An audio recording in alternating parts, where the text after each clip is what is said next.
நவகிரகத்துல சூரிய அதுக்கடுத்து சந்திரன் செவ்வாய்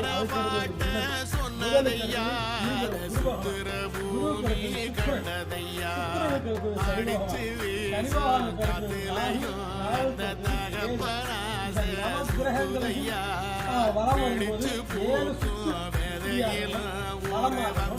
7 இடமாக சாயாக இந்த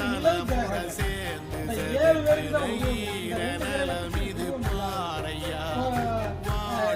பேருக்கு தலை மட்டும்தான் இருக்கும். கேதுவுக்கு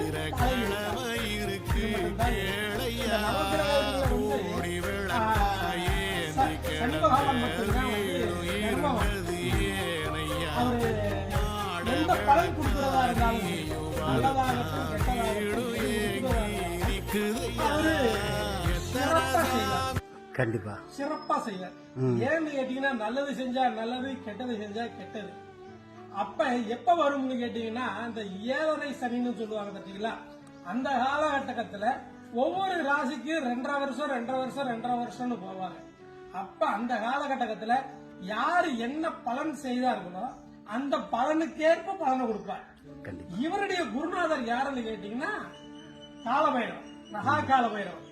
இந்த காலபைரவரை கும்பிட்டா இவருடைய தாக்கங்கள் கம்மியாகும்னு சொல்லுவாங்க. கண்டிப்பா இதுதான் விஷயம். தேங்க்யூ சாமி, தேங்க்யூ சார்.